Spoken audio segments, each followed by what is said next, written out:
Welcome back to the Pewtercast. It is now time for the second half of our Final Thoughts show. Earlier this week, Ren and I got to sit down and talk to Steve Versnick of the Sports Day Tampa Bay podcast, as well as give our final thoughts on the Bucs versus the Browns. We even graded out the team. We had our special guest, Joe, who is back with us for this episode. Hi, Joe. I'm doing great. And back with me, it's not just me and Joe. Ren is back as well. We got Ren, the vertical Daxed. Ren, how's it going over there, buddy? Verting out. Listen, this is the part of the show. We've had our final say. It is now time for you guys to have your final say. And we do that through a couple of different ways. We do iTunes reviews, and then we also look at emails, questions, comments that you, your fellow fans, have sent in. And this week, as we turn to iTunes reviews, Ren, we don't have any. Guess that's what happens. You don't give stuff away. Wah, wah, wah. Wah, wah, wah. We went from like 95 to 103 in a week. Right, right. And now we don't get any. Right. You got to send me that address, by the way. I have like 3 times. Have you? I have. I believe you. I have never looked in my emails. I don't. Sorry. Wait, who won that? Or the Orlando Lakes guy. Yeah. Shoot, what's your name? Yeah, you from Lando Lakes. Austin, maybe? Yep, Austin from Lando Lakes. Sorry. We'll try to get that out to you just as soon as we can. But no iTunes reviews. However, we do love reading iTunes reviews here on the show. So if you would like to do that, that helps us out a lot. It really does. What it does is when people are searching for Tampa Bay Buccaneer podcast, whether it's on iTunes or other places, because things usually pull from iTunes or pull some of their data from iTunes, basically it helps get us up higher in the search engine, and you help us spread the word about the show. So it helps us out a ton if you guys could do that. iTunes, you go over, click rate and review, leave us a review, and we will read it on a future episode of the podcast. We always prefer the 5-star kind, but we'll read any of them. So would thank you ahead of time for doing that. And if you don't listen to us on iTunes, it's real simple. You probably have an iTunes account. Just go over there, leave the review. We'll see it. Go back and listen to us on your preferred platform of choice. But with that, Ren, we're going to sail through this segment here, though, and move straight to emails. All right. So I found it, by the way. Oh, you found it? Email. All right. Found an email. Did you find like the other 2 that I sent you as well? You I don't need figured them. I'd It's got the stop same info in them. Yeah, I just figured I'd stop at the first one. It's always If in you the like- last one you look at, isn't it? I hate that. It's always the last place you look. Well, yeah, because you quit looking. Right. Could be the first place you look too, you idiot. All right. Sorry. Our first email comes to us from Alex from Daytona Beach, and it is titled Thoughts on Jameis Winston. So, Ren, Oh, God. buckle Here we in. go. Buckle Who is this in. from? Okay. This is from I our gotta friend pay- Alex. He's a frequent emailer. There's our friend Alex. Is it our Patreon, Alex? I don't have that information right in front of me, but I can find that Okay. out. Alex Decker? Oh, it's Alan. That's Alan. That's Alan Decker. Yeah, Alan. Okay. Shout out to Alan and all of our patrons over there at Patreon. If you'd like to find out more information about that, go to patreon.com/thepewtercast. Helps out the show quite a bit. All right.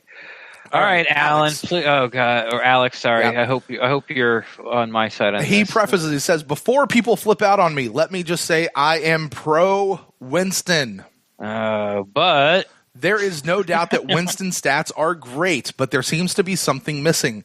A key play where he throws an interception or fumbles the ball makes me think that perhaps he has not gotten used to playing against the talent that is more superior to what he played when he was in college or high school. Players like Winston will always be the best player on the field in high school or FSU or Stanford, or otherwise FSU and Stanford would not be recruiting them. When you look at his 2 years in college, his passing yards were very similar, but his touchdown to interception ratio took a dramatic hit. 2013, it was 40 touchdowns to 10 interceptions, and with 15 of those touchdowns going to Kelvin Benjamin, who was arguably the best receiver in college that year. In 2015, he had 25 touchdowns to 18 interceptions. Also, if you take all the games played between the 2 years and look at the average points for and against, he says in 2013 it was 51.7 points per game to 12.2 points against. And in 2013, there was a big hit there as well. Went from 51 down to 33 points per game for, and went from just 12 points against to 27 25 points against. Woo, that's a lot of stats. He says also the games won by a point spread of 14 or less in 2013 are 2, including the championship win against Auburn. If you do the same thing for 2014, you have 7 games with a point spread of 14 or less. Here is what it all boils down to. If you can't remember all those numbers, here's what it all boils down to. The few things that this tells him is this. The defense lost talent between those 2 years. Winston lost his big threat in Kelvin Benjamin, and the team's game planned for Winston more in 2014. This is also Jimbo Fisher gave up the offensive coordinator's duty between those 2 years, and he's unsure if Fisher had a better grasp on what to call for Winston than the guy who replaced him. So after looking at all of that information, Ren, here's what he sees about Winston. He seems to play with the smoothness that makes him a top-tier quarterback when winning by more than 2 touchdowns. But when the game is closer than he would like, he begins to make mistakes. Interceptions, fumbles, bad throws. He tries to put too much on his shoulders and turn the game into a blowout because that's how he played in high school and in his first year at FSU. He's not comfortable patiently moving the ball down the field. With Winston, we may need to be a run-first offense by necessity.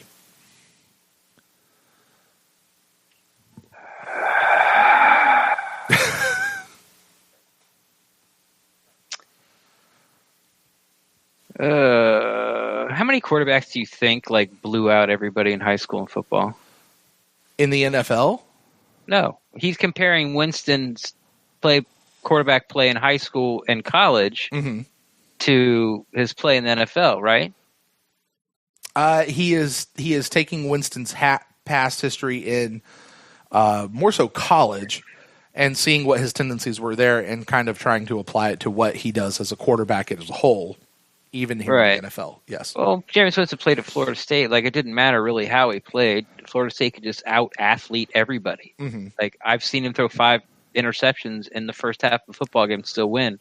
I've seen Jameis Winston be down 35 points at halftime and win a game. They were just so much better than everybody else. Look, I get your stats. I'm not actually – you know what? I'm not really following what you're saying because, I fell asleep halfway through them.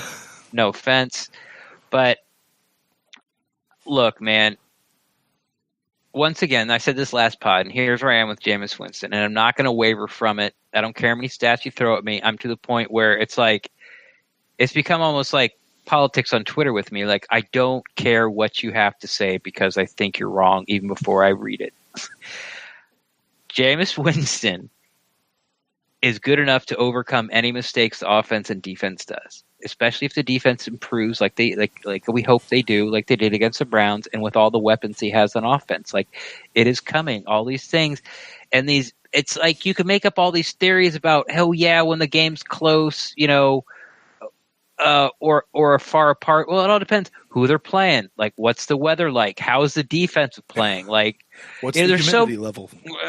There's so many different things that go into it. Whose receivers are? It's the games where we just had Mike Evans with no Cam Brate, no Vincent Jackson. Was it one of those games? Or where he targeted Mike Evans 132 times in a season? There's so much more that goes into it. I am telling you that Jameis Winston he threw for 365 yards. The week before, he for 395 yards. He's played in those 2 games. He's accounted for 5 touchdowns himself, 4 passing, 1 rushing. Let me ask you this question. I don't understand. Okay. Let me ask you this question because I think this kind of gets to the heart of Alex's email here. Sure.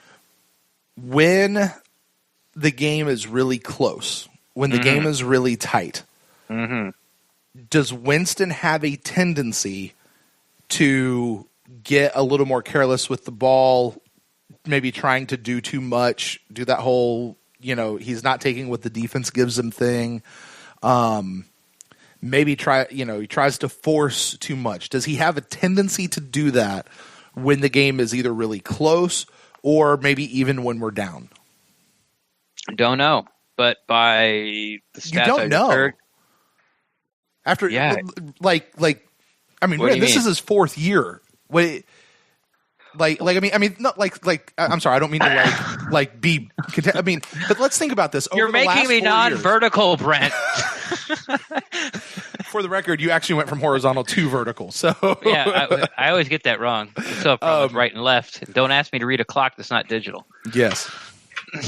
No, but I mean, no, think about it. Over the last 4 years, okay, 3 years and then whatever we are into this season, like I actually, the conclusion that he's saying here, I think is something, I don't know if I'm ready to say, yes, that's exactly what it is, but it rings like it might be a little true. Okay, fine. And the reason I said I don't know, because I'd have to go back and look at all these games. Here's what I would like Alex to do. Cool. Okay? Take every quarterback in the league right now and do the same thing for their first 4 years. You ready for it, Alex? 31 more quarterbacks. And see where that matches up. Yeah. You know? And if if Jameis Winston is way off on one end, then, I'll look at it. But you can't just take – it's like, well – yeah, you know why? Because if the game's close, you got to take. It's 3rd and 10, and there's 30 seconds on the clock, and you're down by 3. Are you going to force a ball if you have to? Right. Yeah, you are, because it's either you get a first down here or you don't. Like there's so many. That's what I was trying to say. There's so many things that go into this. Like I'm tired of these stats that don't take everything into account. Sure. You know how much I love Tom Bassinger. He was on our show last week. Yeah. And he talked about how Duffner's defense as a defense coordinator as the Bengals was so bad. Right? But he didn't talk about his first year as a defensive coordinator where it was 7th. Right. Or the year before that, he took the Bengals defense from like 27th to 7th and then down to 32. Okay? But he only talked about the 32 year. But what you don't know who was injured in the 32 year or the 27 year, or who wasn't, or who was not injured in the 7 year, or did they lose a bunch of free agents in the year where he went back down to 32, or was the offense terrible? The offense kept turning over the ball inside their own red zone. These are all things you have to take into account before you look at this one stat and go, oh, well, here it is. It's just you're going to hear it on, you have heard it on Pulowski's show by now. Do not. I even say this. Like, don't email me with Jameis stuff anymore. Just don't. I'm not doing it. Like, do not do it. Like, I'm bowing out of the. This is my piece. I've said it. We're entering the golden age of Buccaneer football. I think Jameis Winston gives you a chance to win no matter who you play and put around him. Okay. Let me wrap that in, because I think actually the two are not necessarily mutually exclusive. Can Jameis be a guy who plays more erratic, makes a few more mistakes when the game is close, when the game is on the line, or when things are there, and still be as good of a quarterback as we need him to be, and still be that franchise quarterback? And he's not the guy with ice in his veins like other guys are. He does have ice in his veins. He does. Yeah. Like, just because if you throw an interception with 2 minutes left in your own red zone, that doesn't mean you don't have ice in your veins. It means you made a bad throw. Ice in your veins is not going for it. Ice in your veins or I should say, not having ice in your veins is not going for it. It's checking down on 3rd and 16. You're checking down to your running back. Just go, okay, we're just going to punt here. Here you go, Jaquiz. Get 5 yards. That's not having ice in your veins. Jameis Winston can make every throw on the football field, and as long as he doesn't put air under it, he can throw it through a keyhole. And that's. All right. This is Joe. Welcome back. Let's see.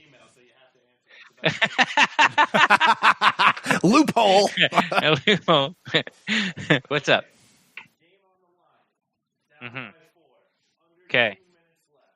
Yes. Do you trust Jameis Winston to get you that touchdown? Yeah. He came this close to the last week in the Atlanta game. Yeah. Like, Atlanta was up 24-6 at halftime.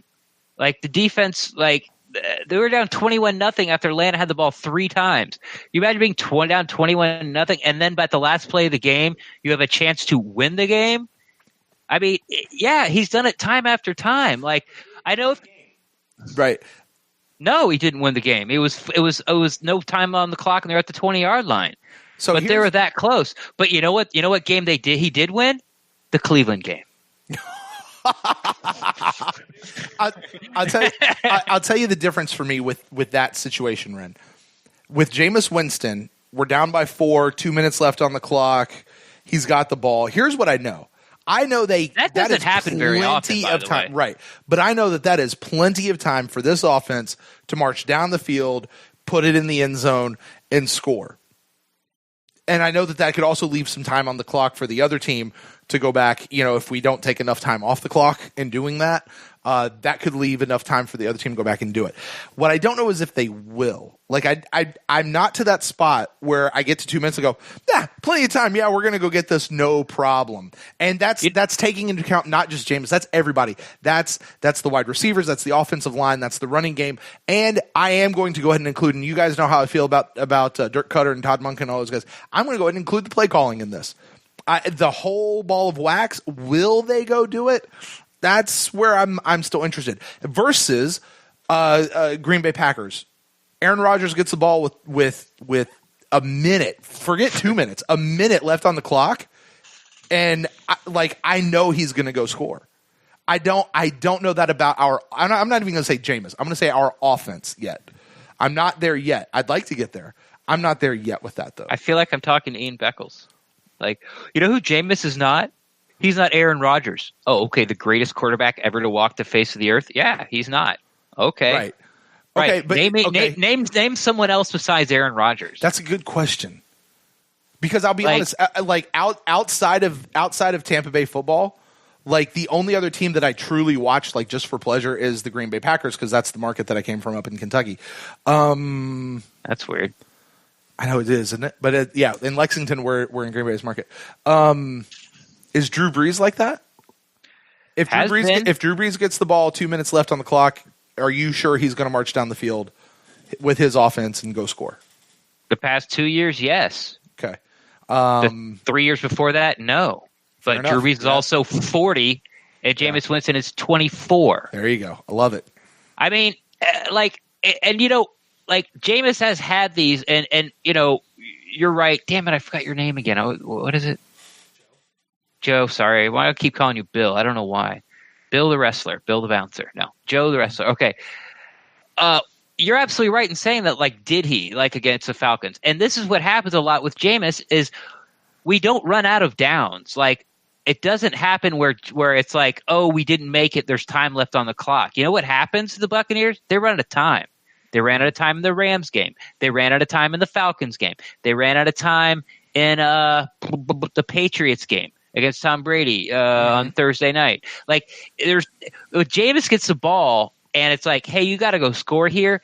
It doesn't happen where he goes 3 and out, or they have to end up punting, or he throws a Hail Mary or a 4th down play and it's incomplete, game over. The other team comes out and it does a victory formation. What happens is we run out of time while we still have the ball, still trying to score.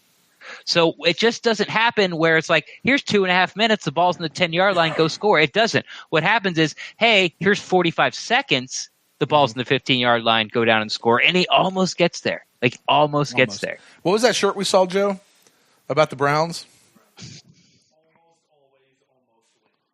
I guess. All right. Alex, we'll move on from that email. He sends in a second email, though. He's going for a twofer this week, in which he says, I've got just a few thoughts. He gives us 6 thoughts, and he's got them enumerated. I like it when people number things. It makes it so much easier to read. Number 1, he says, the first few weeks, it seems like the reporters were more positive about the Bucs offensive line than they are now. Do you think that that's because the offensive line responded better to Fitzpatrick, or is it because Fitzpatrick got the ball out faster or something? I think the offensive line pass protected a lot better in the first two games. And as soon as they didn't, Fitzpatrick folded like a cheap suit. Yeah. And Jameis won't do that. Yeah. Jameis will stand there and get freaking pounded play after play after play after play. Or he'll run for 50 some odd yards.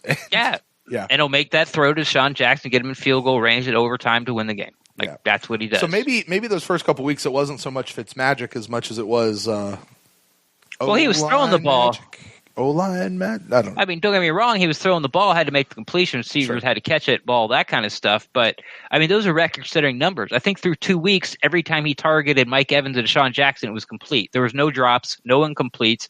He threw for 400 yards 3 games in a row, which has never been done in the NFL. I mean, those are record numbers he was at. Mm-hmm. But I think a lot of if we're talking about the offensive line, you can almost see the offensive line like digress game after game after game after game in pass protection.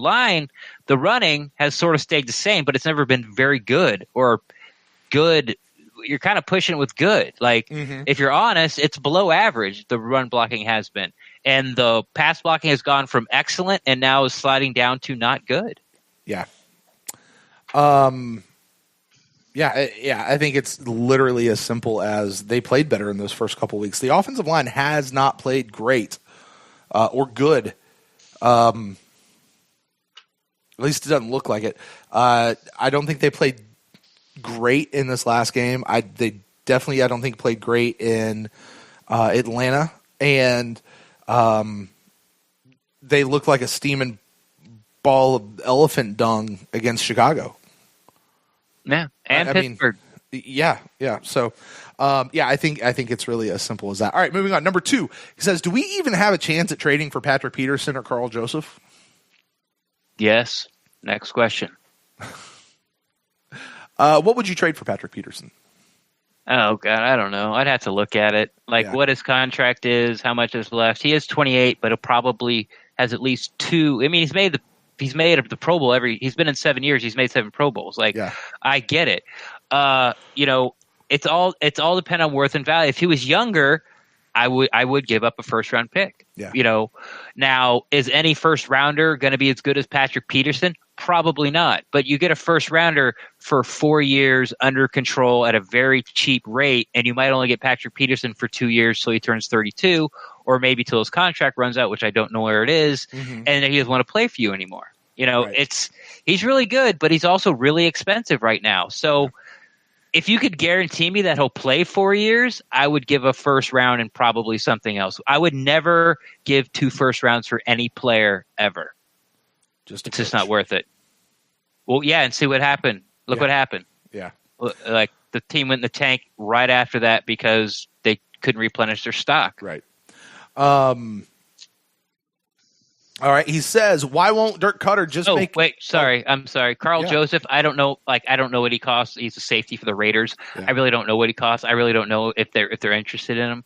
Mm-hmm. And if it's if anything higher than a 5th rounder, I think they're really happy with their safeties. They got 2 very young safeties, a 2nd-year guy and a 1st-year guy. And they both are both rangy, can both play. They both can play center field and run sideline to sideline, and they both will stick their nose in there and tackle anybody on the field. So I don't think Joseph is high on the list. Yeah, not for what he would cost anyway. Exactly. All right, question number 3. What is the reason that Dirk Cutter won't just make Evan Smith the starting left guard? Stubbornness. Yeah. I don't know. You know when we might find out is when Dirk Cutter goes to the owners' meetings this coming spring, and he has that breakfast with the media. That might be the one time when he actually just says, "He just never, it's kind of like the year before. He just never really took it, Yeah, well, he took it. Though I gotta say, this rotating thing this year is different than it was last year. This one seems to have more purpose behind it, versus last year it really just seemed like a rotation. Well, the offense is scoring points, so it's not like a sore thumb. If we weren't scoring points, we'd be going, "What the hell's going on?" That'd be one of the things you'd yell about. Pick a tackle. Benedict's terrible. We keep saying Benedict's terrible, but it's not really out there yet. As in, everyone on social media yelling about Benedict. No one is happy with Benedict's play. But if we were scoring 17 points a game, Benedict would be Donovan Smith was 2 years ago. Sure. And let me ask you this: what if? Caleb Benedict, for all the shit that we've been giving him and all the shit that he's earned, what if he really is the best starting guard? Right guard. Alex said left guard. It's right guard. What if he really is the best starting right guard that we have on this team? Well, one, then you missed on your 3rd round draft pick. I mean, I can understand like he might not be there now, but if Alex Kappa isn't projecting out in the coach's eyes better than Caleb Benenoch, then you wasted your third round draft pick. And then the other thing is just go get one. I mean, I know it's like, hey, just go get one, like you're picking them off the shelf, but that becomes a priority in next year's draft. Joe, does the Browns have anybody we can snatch from you guys? Any good right guards?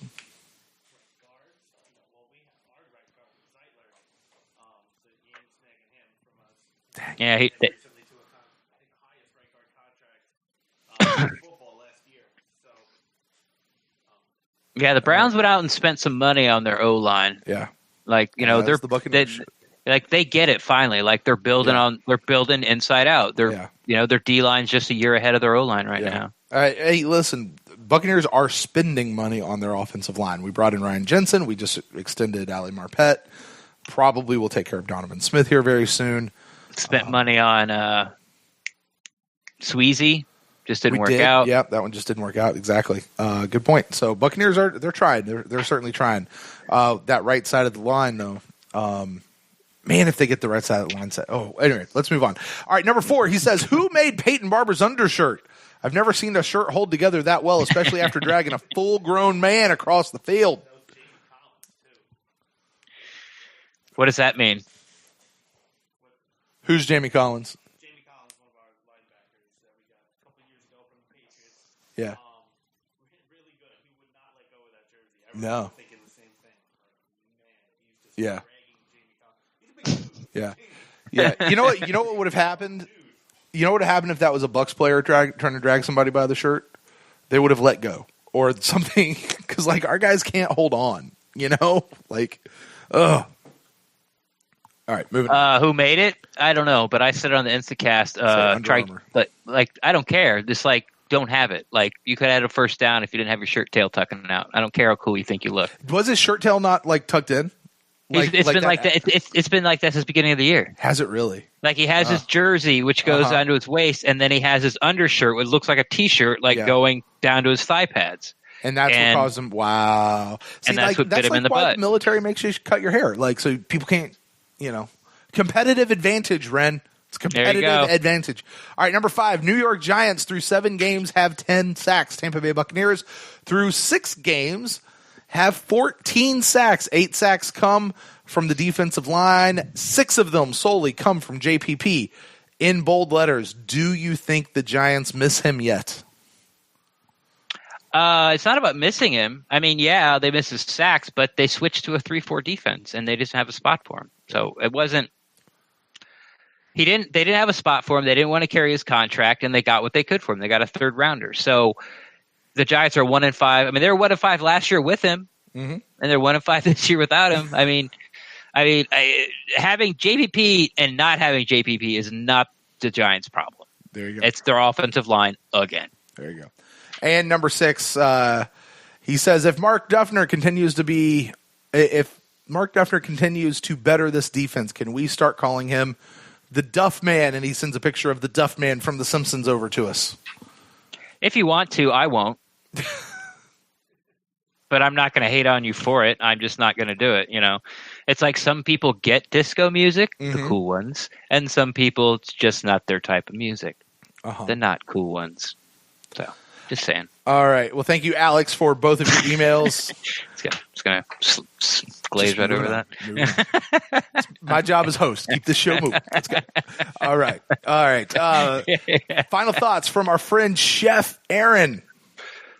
And Ren, I'm going to go ahead and just let you know if any of these guys. I don't know. I haven't pre-read these, but if anybody's talking about Jameis, I'm just going to read it and I'll let you grumble. All right. Sure. Here's what he says. He says, a win is a win no matter how ugly. And that was ugly. I got a new phrase I want to say. Man, that was an ugly win. You hear people say there's no such thing as an ugly win. So, yeah, there might not be an ugly win, but you know what? There's an ugly game. You can have an ugly game. Although I know you right now would say wasn't really that ugly of a game. It wasn't. And you're not even like drunk. Like you're not looking at it through beer goggles. Like this is the sober goggles. What does that mean? Well, like have I ever come on the pod drunk? The answer's no, Brent. Okay, just we've been doing this a long time. I gotta. He's like thinking back, like I'm not Harry Carey over here. One, two. No. Yeah, well, and I mean, don't get me wrong. I had a good decade there, 2 decades in the restaurant business where, if the sun was down and I was not working, I was at a bar. Mm-hmm. And if I was working and I clocked out, I was at a bar. Right. But as soon as I got out of that business, all that went away, man. So it was weird, actually. All right, hey, Sharon. But no, Sharon? It wasn't that ugly.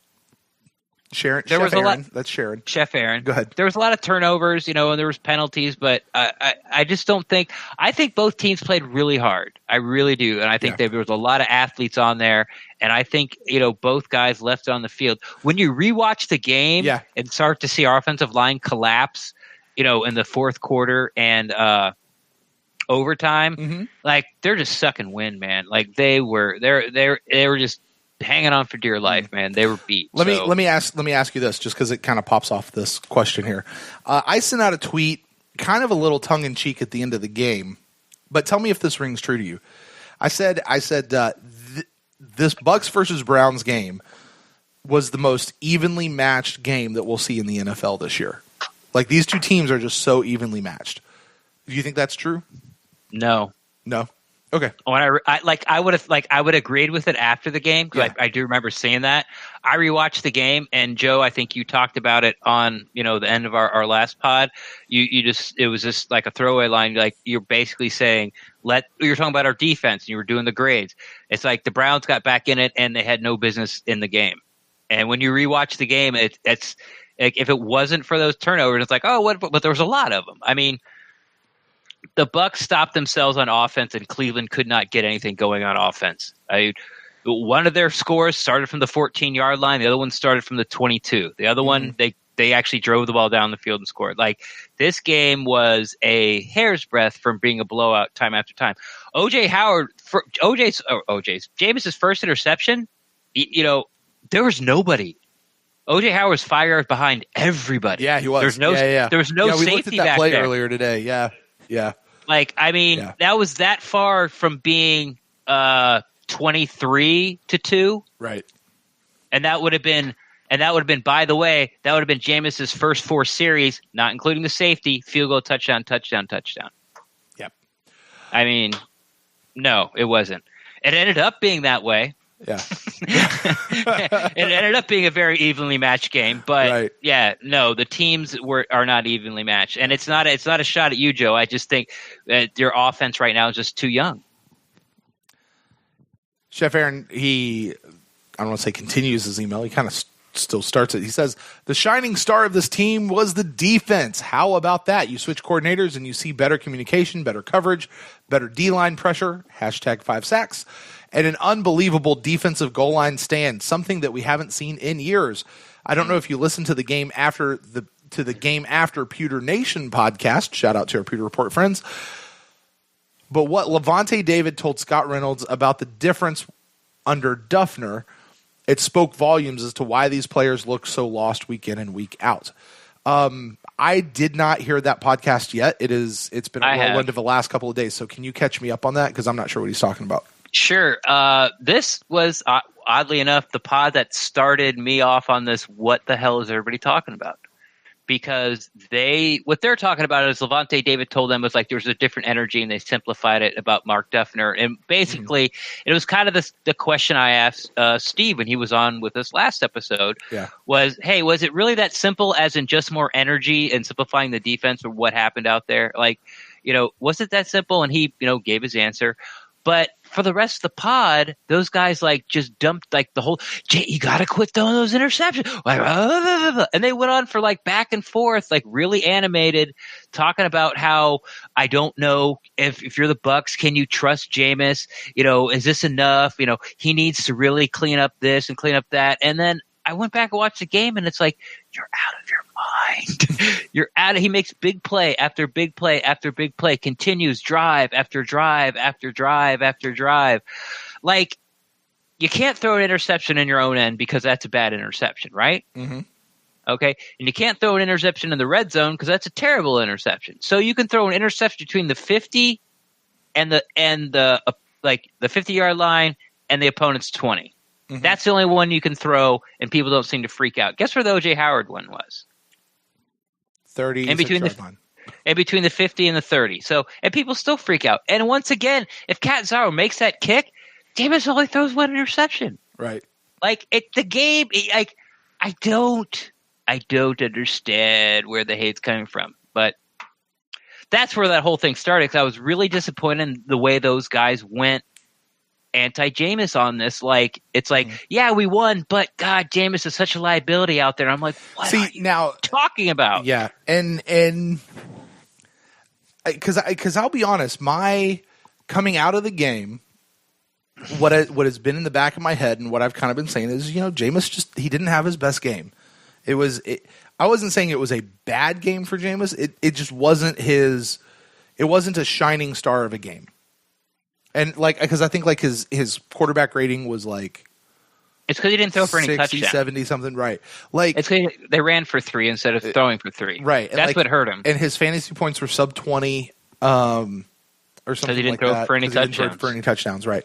And not that we live and die by that kind of stuff, but those are just all telling, things that tell a part of the bigger story. So, yeah, I don't know. But anyway, the Pewter Nation guys talking about Levante David, talking about Doug. Right.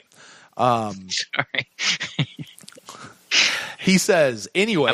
Hey, can you guys tell I'm upset about this Jameis narrative going around? I just want to make sure.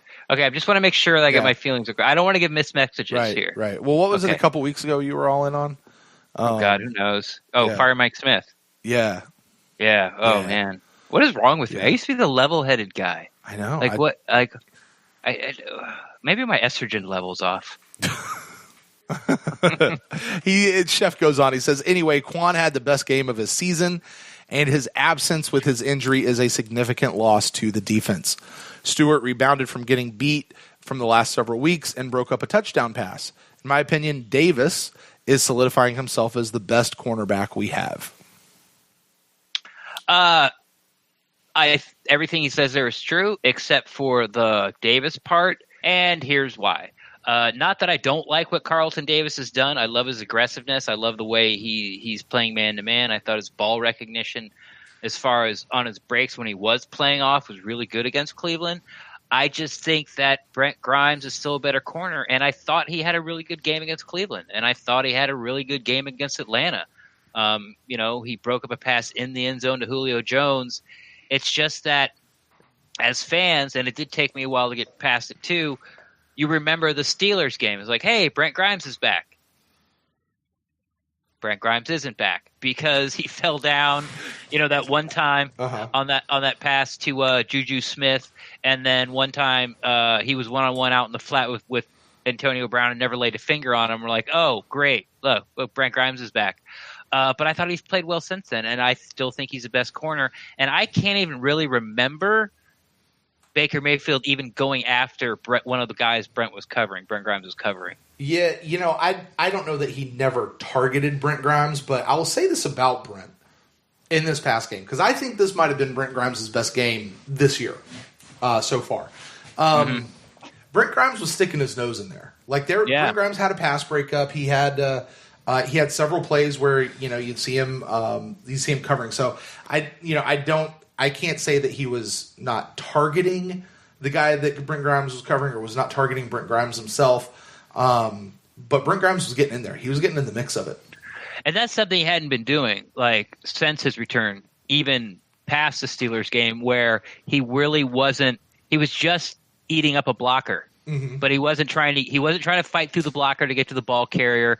But this game, I saw him a few times, where he was actually coming up and actively trying to make the tackle on a running back, which was something we didn't see. So yeah, I agree with you. It was his best game. I was interested to see what was going to happen, particularly in this game with Brent Grimes, because Brent Grimes, he's a Mike Smith guy.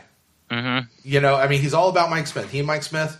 It's on Mike Smith's Christmas card list. First is Dirk Cutter because he's BFFs, and then right after that is Brent and Miko. They're all about it. You know what I mean? Mike Smith getting dismissed this week, I was wondering if, how Brent would respond to that. And, one game does not tell you the whole story, but I thought Brent, for whatever reason, it just seemed like he responded really great to the challenge, the change, the whatever it was. This was Brent Grimes' best game. Yeah. They didn't really make it a secret. I mean they, because they definitely are a team, as Brent Grimes and Miko, his wife, that one of the reasons they came back, and took the $10 million, poor babies, to play another year is because they like Mike Smith so much. And I didn't think about it, but that's a really good point where Brent could have just folded the tent now. After his guy left, he could just be like, okay, just start mailing it in. And taking his $10 million and sailing off into the sunset. Because let's be honest, what every Bucs fan out there is thinking right now, that's kind of what he was doing before. Right. Exactly. Exactly. All right. Well, Chef goes on. He says Donovan Smith needs to be franchise tagged and needs to show desire. I swear he gets beat on every play. Or I'm sorry. He says, I swear, every time he gets beat on a play, he quits. At this point, how can you get a run game going when the running back gets tackled right as he's getting the ball? Well, he's right, but I don't think that's Donovan Smith that's doing that. I think it's more Caleb Benenoch. But he's also right about Donovan Smith's desire. It's so hard to – look, I wish Donovan Smith played better too, but left tackles just don't grow on trees, and he's a good left tackle. At least the ability's there. Desire, and everybody wants him to be more consistent, but the biggest thing is all he has to do is just play to the whistle. Just play to the whistle, because he does stop and quit, doing his job or feels that he's done his job, or he just doesn't play to the whistle. He does what he thinks he does, and like Chef said, if somebody gets by him, he doesn't go after him. He does. He turns around and looks at him and goes, "Oh, look at him going after Jameis." Jameis. Right, and I mean, and this is where, Brent, I want Ryan Jensen rubbing off on Donovan Smith. Mm-hmm. Because I'm telling you what, if Ryan Jensen lets a guy gets past him and that guy goes and gets Jameis, Ryan Jensen's in his face. Mm-hmm. That other guy. Donovan Smith is just like, I'll get him on the next. We'll get him on the next round. And our friend Derek over at What the Buck talks about how Donovan's internal clock is off for the NFL. He may hold his block 3-5 seconds and then he lets him go. I saw it clear as day in the Falcons game last week. I mean, it was one specific play sticks out in my brain of he held his guy, and then let him go because the play was over. And then he turns around and watches Jameis getting sacked. Jameis had held the ball a little bit longer than he normally would in that particular situation, whether they're trying to let plays develop or guys were being covered, whatever it was. That clock is off and he's got to play. He's got to play. But I also need to see more on the after side of if Donovan's not hitting somebody, I need to see him hitting somebody. Yeah, that was the number one rule that I had learned playing football. Joe, did you play football? No, coming up. Okay, so I played football. This is what they told me. Who did I say this to last week? Oh, Bassinger, right? I said, listen, was the rule that I had. Hit that guy. And if you're not hitting that guy, go find somebody else to hit. Like every play. Like it was just standing orders. Go hit somebody. Get in somebody's way. Yeah, just go. And, I got yelled at because one time I picked a guy up and I would throw him on the ground and then just lay on top of him. Nice. And I got in the middle of the second loophole. Quarter. Yeah. I got in the middle of the second quarter and the referee looks at me and says, hey, 72, you can't just lay there. You got to do something. So I'd pick him up, I'd throw him down and I'd pancake on him. And then I'd stand up, pick him up and throw him back down and do it a second time. There you go. It just, but. You got to do something. This is an MMA fight? All right, guys, back up to your feet. What's going on? Yeah. Right. Anyway. Yeah, and about the franchise tag, the only thing that worries me about that is that it could just, from what I glean from his personality, that just might make him mad and have to play a full season with, even though he is an Iron Man, I mean, his durability is outstanding. It is. And his talent's there. It's just, it's just consistency and sometimes effort. But if you franchise tag him with playing him a year where if he gets hurt and blows out his ACL and now he doesn't cash in on that big second payday, he won't sign back with the Bucs, and then you're going to have to waste. You have to trade up, hopefully, and I don't say waste a first round pick, but you're going to have to go and get another left tackle because you can't protect the passer in this league without a left tackle. You just can't. Look at poor Eli Manning. And I'll tell you, what it's going to take to get a left tackle, the Bucs aren't willing to do. It's got to be a top 10 draft pick to get a good quality left tackle. I mean, you could find, but to get the best one, and you might have to make a trade, but then you're trading away players and draft capital, and it just to get a upgrade at left tackle over a good Donovan Smith with 4 years experience, who's never missed a start in his career. There's nobody out there. There's nobody out there anybody will part with. You'd have to get him in the draft. Yeah, exactly. And then you're back to square one. All right, if I could just chime in here. Sure. Just from my perspective, I felt matchup-wise, when you're looking at the Buccaneers offense versus the Browns defense and the Buccaneers defense versus the Browns offense, I think what the Buccaneers offense did was much better than what the Browns defense did. I mean, the Buccaneers defense did. Yeah. Because the Buccaneers defense did exactly what it should have done to a Browns offense. The Browns offense was not really doing all that much. And we went over it in the last one. The Browns offense in the first half has been terrible. They haven't been scoring touchdowns. We still have a rookie quarterback. Our O-line has not been really doing all that great. They're giving up the most sacks. So the Buccaneers defense did exactly what it should have. 5 sacks, was getting in there and putting pressure on Baker to make plays, and they weren't really scoring points up until the very end. Whereas the Buccaneers offense was up against a really good Browns defense. The Browns have been really good at taking the ball away. They've been really good at getting after the passer, and Jameis was doing really well from my eyes anyway, from my standpoint. So I definitely feel that the Buccaneers offense comparably, according to the matchups that they had, did much better. Yeah. And this is the perfect reason why, Joe, an opposing fan, a Browns fan's on here, because you're exactly right. But since you don't follow the Buccaneers as closely as we do, you're right. The Bears, I'm about to get to them. The Browns offense should not – the Buccaneers defense did to the Browns offense exactly what they should. But you know what? The Buccaneers defense doesn't do that. That's the problem. They went against the Bears, and Mitchell Trubisky had 9 total touchdowns through 5 more in the first half against our defense. Our defense could not stop – whatever, use your little – not your little, but you couldn't stop. I don't know. I'm trying to think like a wet couldn't paper stop bag. A That's runny not nose. It. Couldn't stop. There. Thank you. Yeah. Thank you. Yeah. I needed a dad joke there. So, hey. Yeah. So, I understand exactly what you're saying. And then on the flip side, but our offense is finally where we thought it was going to be last year with the maturation of O.J. Howard and Chris Godwin, who were rookies last year. This is what we thought was coming out. I mean.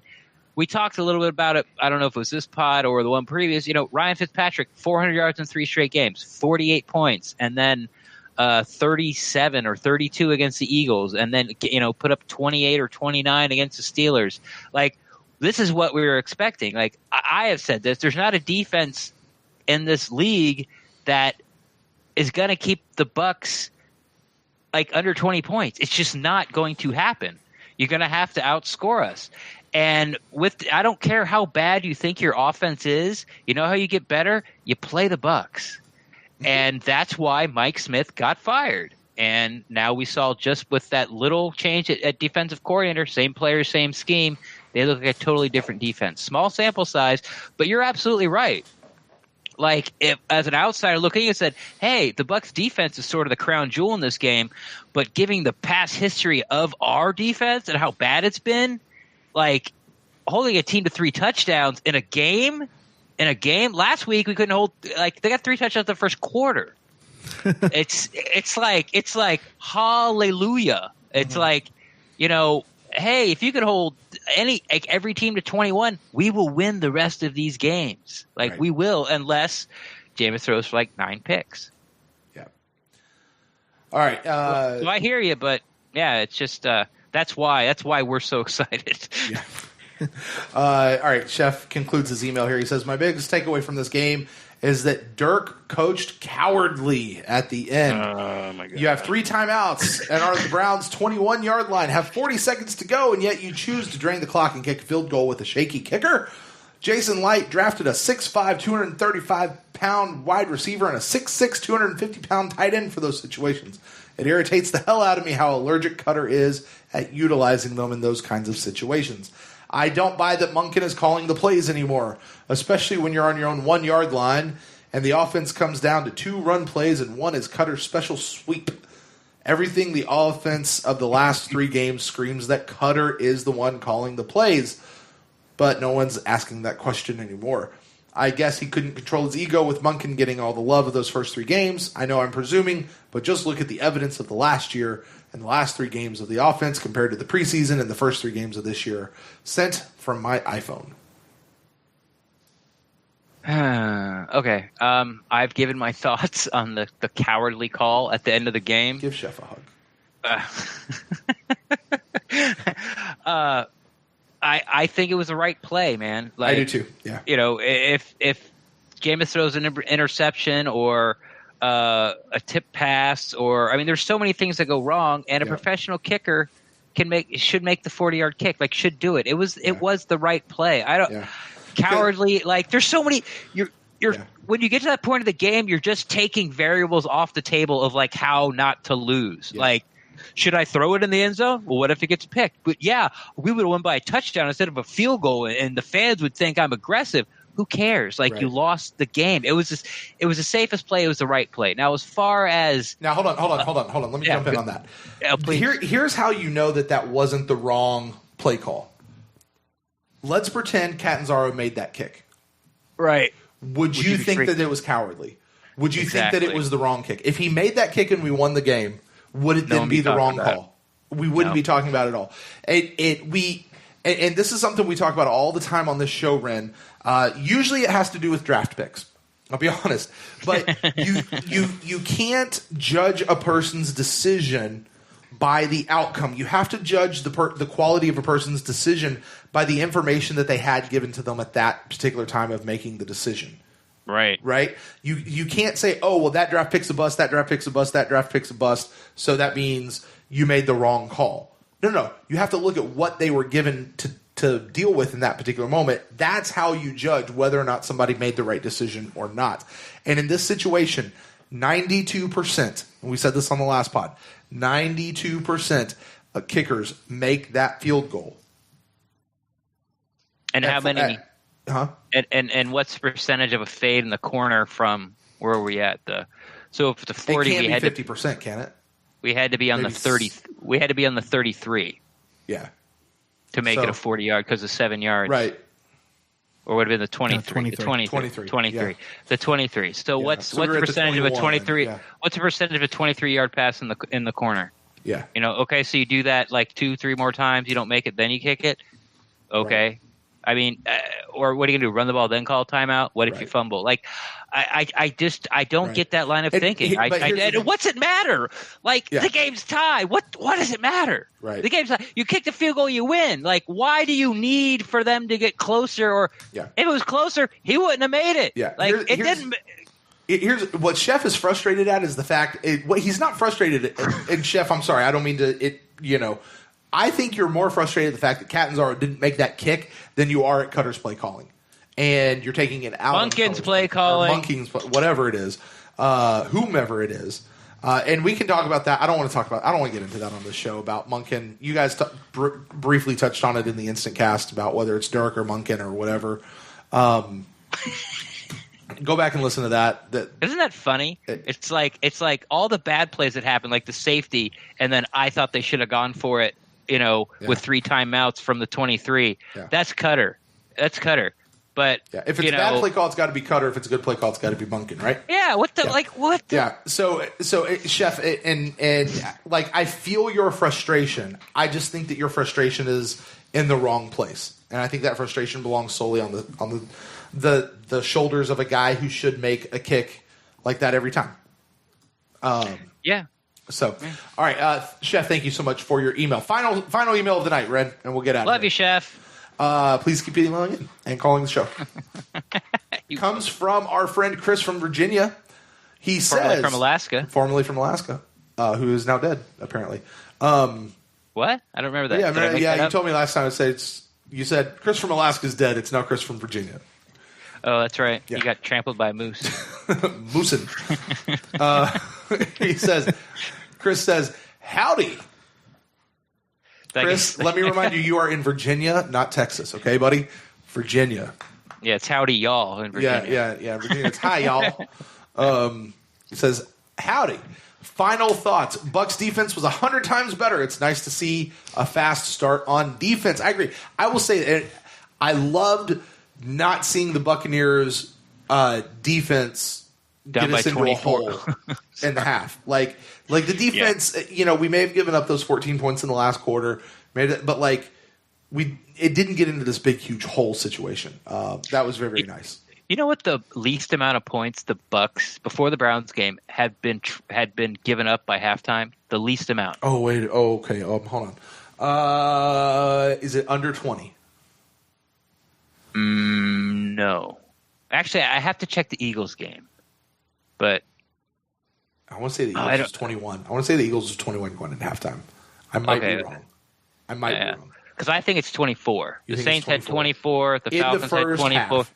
The Steelers had 30. The Bears had 35. Okay. Here's the deal. I don't care. I don't care if the Eagles had under 20 or not. That many games going into halftime with scores of that. You're burying your team. Yeah, exactly. That's why, by the way, and that's why Mike Smith got fired. Okay. We'll just say. Sorry. All right, he moves on. Okay. Bucks offense was so up and down this game that it should have been a blowout instead of an overtime 59-yard winning field goal. Yes, and I'm just glad that we came out on top with this overtime rather than coming out on the bottom because I'm having flashbacks. That's the thing. This Browns game gave me flashbacks to that Raiders game. Was it 2 years ago? Yeah. When we gave up like 500 yards. Yeah. And the Raiders had like 23, 24 penalties, set an NFL record, and we still lost in overtime. Right. And Janikowski missed a kick in overtime. Yeah. And we still lost the game. Exactly. Jeez.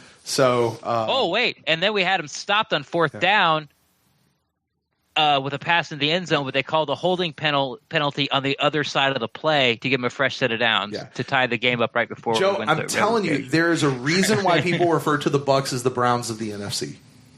Do they? Yeah. Oh yeah. He's never heard of this. He's never heard of this. Yeah. I was asking. I was like, do people refer to the Browns as the Bucks of the AFC? Does it go both ways? Apparently not. I think the Browns are in a class of their own, unfortunately. Yeah. But they're pulling themselves out of it. Right.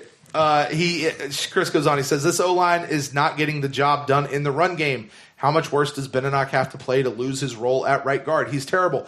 I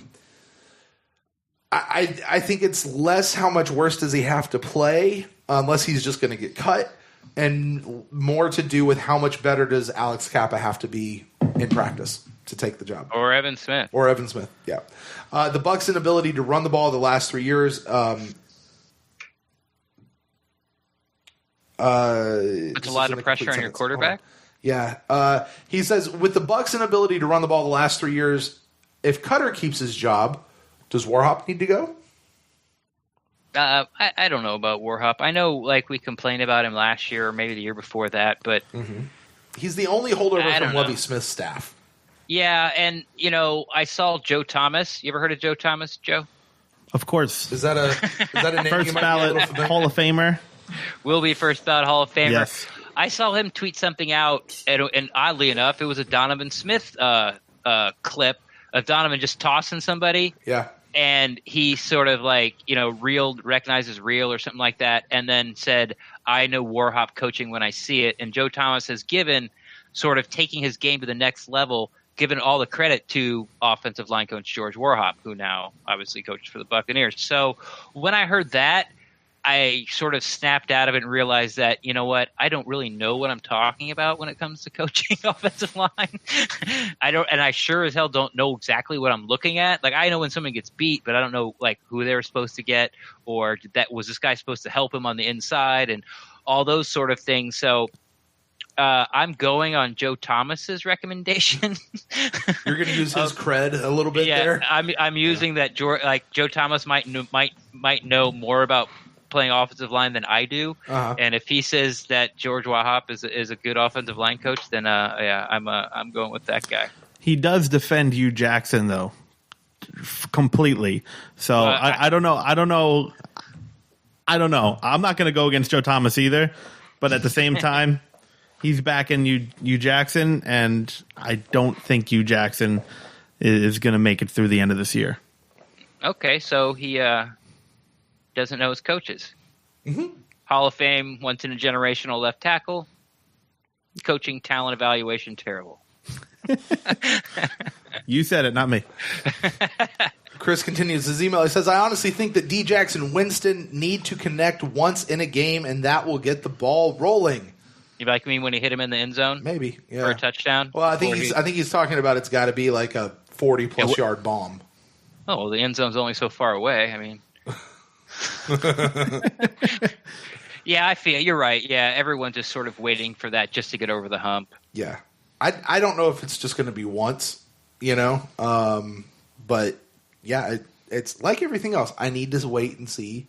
I need to see it happen multiple times before I'm like, yeah, they finally got the connection. He says, looking forward to the Bengals. The only thing that scares me about the Bengals is Perfect taking a cheap shot on one of our players. You know what? Yes, I'm a little worried about that, but we have Ryan Jensen. We got Ryan Jensen. I'm good. You're like the high school kid, like picking on somebody that's going to kill you, but you know that your brother will beat him up even worse. Exactly. So you get to beat up on this other guy, knowing he knows that he can't touch you because your older brother will beat the crap out of him. So you have to sit there and take it. Exactly. Yeah. No one likes that kid. And by the way, like, have you seen the way that the other people respond once Jensen hops onto a train? Like Ali starts mixing it up. I've seen like the other guys like kind of pick up from Jensen a little bit. It seems like on a train. I don't know. Anyway, moving on. The hobo. Moving on. He says he read Ryan Jensen, hobo Jensen. I'm gonna let you tell him that. He peed on you, didn't he? No. What? No. No, it did not. Isn't that how you met him? He peed on your shoe or something? No, it did not. You're thinking of like a Scott Smith story from somebody. Oh, that's right. Yeah, John Gruden peed on Scott Reynolds' foot. Scott Reynolds, yeah. No, but the first time you met Jensen was in a bathroom, wasn't it? He was. Yes. We were in the Buccaneers bathroom there at Raymond James Stadium in the East Wing. It's an empty bathroom. I'm in like the second or third urinal peeing, and Ryan Jensen comes up and decides to stand right next to me. Total bathroom etiquette. Yeah, I know. I mean, there's two walls of urinals. He chooses the one right next to me, and I was like, I honestly, I didn't mind. Breaks the bro code. I don't care. It was the brand new, fresh, shiny free agent that we just signed 3 days earlier. I was okay. I just waited. Didn't you congratulate him on like signing on his house or something? Yeah. We talked about that. I waited until after we washed our hands, though, to shake his hand. So, moving on. And I confirm that Ryan Jensen does wash his hands after he goes to the bathroom. Chris says, I read that John Ross will be out for this game, so focus should be on containing AJ Green and Joe Mixon. Yeah. All right. And I think it would have been like that before. Buccaneers can run the ball on the Bengals defense, and they should be able to pass successfully as well. This is a very winnable game, and I expect the Bucs to win or else. I always wonder what that or else means. He didn't say that. I added that in. Bengals 38. Bucs 38. Bengals 23. Go Bucs. sent from my iPhone. I like it. One final email, also from Chris. Wait, he also is getting a twofer. Go ahead. Something I would like to say. By the way, before Cleveland scored their tying touchdown, Jameis Winston hit O.J. Howard in the hands that would have extended a drive that he dropped. Mm-hmm. Yeah, so. Right. And that goes in as an incomplete pass for Jameis Winston. Right. And it also goes in as, like, if he catches that ball, who knows? Maybe the Browns never get the ball back. Maybe they go down and score and kick a field goal there. Who knows? But I know. We'll never know. You know why? Because Jameis Winston will never play quarterback for the Buccaneers again. He's terrible. Social media did seem to cut him this week after a win. All right. It's been since the Bears game. It really has. Like I don't like. I'm telling you, man. You mean that Bears game that he came in the second half when we were already down 35-3? No, the Bears game with that defense is what killed me. Like I just and then I felt like Cutter lied to me. Do you have any pH balance tablets in there? Like the old Sure. Like remember the old deodorant commercials where like pH balance is different from a man and a woman. And they'd open their hands and like one would be white and one would be pink, the little tab. I know what you're talking about, yeah. Do you have any of those that you can send me? Because I feel like my pH balance is off. Yeah, I can probably send you some from Amazon. Make it easier. I can. Okay, yeah, fine. I don't know where this conversation's going. I'm going to get back to the final email of the night so we can wrap up this show. Chris says, I meant to ask this in my first email. Why don't we make trades for elite players like Patrick Peterson? Let me finish this and we'll answer that. I can see one side of the field being shut down and Davis being on the other side. I'd have to say I would have Grimes move to safety for the remainder of the year and keep MJ in the slot. The concept is to play man on the outside and zone in the middle to help make up for the loss of Quan. What are your thoughts on this? Well, trade for Patrick Peterson. It all comes down to numbers. We talked about it. Mm-hmm. You know, what do you got to give up? I think this is more broader than just Patrick Peterson. I think he's saying, why don't we trade for elite players? Sure. Jason Light loves his draft picks, and he thinks that the way to build a team is to have your core players in their first contract because they're cheaper, and you get them to 4 or 5 years under control, and he doesn't want to give those picks away. Because, like I said, that's the way he thinks a team is built. Mm-hmm. You're always restocking and replenishing the trough. Yeah. And if you give those away for Patrick Peterson, I mean, if you're one player away, I get it. Mm-hmm. But, I mean, you know, I can understand the logic. But, you know, he went out and got JPP. Yeah, I was going to say, he does trade for elite players, right? But I think you're right. Jason Light values... And he'd rather get him in free agency. Right. He values draft picks. So if he's going to make a trade, the value has to be right for Jason Light. Mm-hmm. And what so many of these guys cost is just not going to be right. And the other side of that is you've got to remember trades are two-way deals. This can't be Jason Light just goes in and says, I'm going to trade you this and you're going to make this happen. Like, the other team has to say okay. Yeah, I mean, same thing with like free agents. Like, why don't we go out and get any big free agents? Well, the free agents have to agree to come here too. Remember how mad everyone was when we didn't get Robert Quinn in the trade? Remember that? I do. Would you rather have Robert Quinn or JPP right now? JPP, because you know what? I don't even remember what position Robert Quinn plays. Defensive end. I can't remember. I don't even know who he plays for. Exactly. Probably the Rams. Exactly. I don't know. But I don't know. Yeah. So it has to match up. You know, It's not like he's not always looking. And, you know, if that's what you want out of your football team to make splash trades, then sorry. Yeah. I want wins and sustainable wins. I want a dynasty. Yeah, that's what I want the Montreal Canadiens of the 60s. The upcoming Orlando Apollos. There you go. Uh-huh. Showtime at the Apollo. We will use that as intro music for that podcast. All right. But he does talk about moving Grimes to safety, keeping MJ in the slot, and having he wants an elite quarterback in Patrick Peterson and putting Davis on the other side. And this is playing man on the outside and zone in the middle to make up for the loss of Quan. Okay. You're not going to get Grimes to move to safety. Yeah, you know what you have to do when you play safety? Tackle. Yeah, that's your main job is to tackle. Right. And no. I mean, I like the idea that you're trying to figure out what to do to make up for the loss of Quan. I'm all you're for thinking that. about it. How about we wait to see how Darius Taylor does before we start moving Via Veda to slot nickel? No, man, I'm telling you, it's Ryan. It's Noah Spence. Noah Spence is going to drop back. That's what right. it is. That's right. New will linebacker. You guys had Nassib block a pass. We did. Yeah, we had Nassib. He got 2 sacks this game, I think, and something. Yeah. You know, Carl Nassib has 2 pass breakups. Carl Nassib, former Cleveland Brown. Yeah, Yes. we know. Yeah, we know. Did you watch Hard Knocks? I'm sure you did. Yeah, Joe, I did. Definitely. Yeah. Yeah. Yeah. Was his Nassib like? Were you a guy? He was rooting. Were you rooting for him? I liked Nassib, but it just became a numbers game.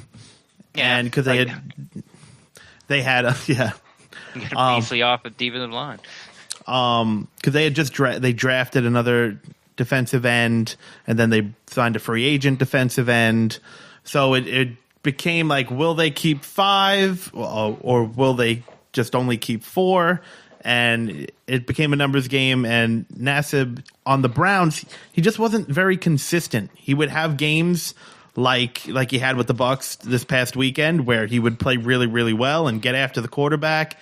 And then there were times where he just went invisible and just kept getting blocked, and he couldn't get to the passer and basically just disappeared. So I think that it came down to that, and that's why they decided to let him go. I always liked him. I was hoping that he would make it, but Browns had to do what they had to do.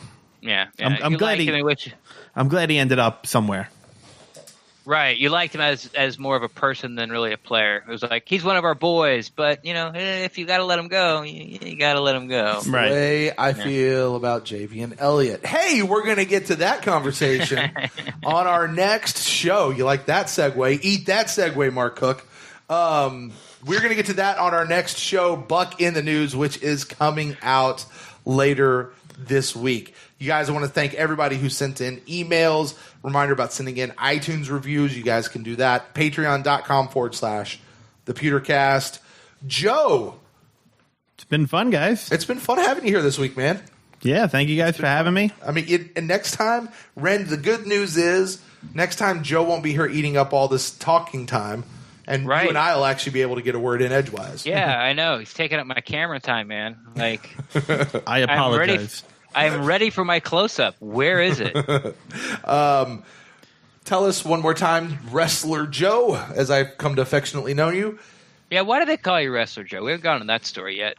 I am a independent professional wrestler on the northeast part of the United States. What's is that your name, Wrestler Joe? No, my wrestling name is Luscious Joe. That's how people know me as.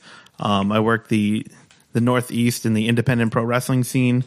I've died down a little bit. I have not really done so much recently, but I'll do a show here or there. My career is past me. Gotcha. You passed your prime. Right. But Father Time catches up with everybody, right? Still love it. It does. So I gotta ask. Well, I don't have to ask. I'm gonna ask. Like, can you describe your Luscious Joe outfit? Like, was it fuchsia and feathers? I have a multicolored singlet with multicolored lips all over it as well. Singlet, it's stellar. I've seen pictures. It's like singlet, as in like the old Andre the Giant, the one. Yeah, I have 2 straps though. Oh, okay, with multicolored lips all over it. Yeah, it's pretty sweet. Custom made, or yeah. Can you get that on Amazon? Not on Amazon. There's some spots that you can order pro wrestling gear from. I can hook you guys up if you want. But with that, we'll continue all of that after the show. Wrestler Joe, you've got your own podcast. Remind everybody out there where they can find you out there if they want to check out more of the work that you're doing that's not books related. Right. I am a co-host of a podcast, Tales from Godric's Hollow. You can find that on Twitter at Tales from Godric's Hollow. Tales from GH on Twitter. Tales from GH, right? Yeah. You can find us on Twitter at Tales from GH, or you can follow me personally at Custom Vinyl Lush. Ren? Yep. Nobody knows where to get a hold of you. Why don't you tell them where they can find you? First, how do we feel about Johnny Depp playing Grindelwald? Grindelwald. I like it. I think he's looked pretty good. I think his wand work has been really well in the trailers. The one thing we've seen where he goes. So I'm excited. He's really kooky and crazy and out there, and I think he'll do a really good job with it. I'm definitely interested to see more of him because we didn't get much in the first film. So it's true. All right. I am. What am I talking about? Oh yeah, find me on Twitter at Rendax REN_DAXT. I am always down to talk Buccaneers football. What are you doing? Huh? Hey, if you're not gonna let me pick the music, man. By the way, you're gonna make your own. There's a riot. You know that caravan that's approaching the border? They're actually all hashtag Ren Picks the Music fans, and they're coming to your house, by the way. Awesome. We'll make tapas. If you guys want to find me, I am at Brent Allen Live across all the social medias, and you can find the show at the Pewtercast on Twitter and on Facebook. And you can send us an email to thepewtercast@gmail.com. Find us at patreon.com/pewtercast. And until next time, guys, where we'll be back with you talking Buck in the News. Go Bucks.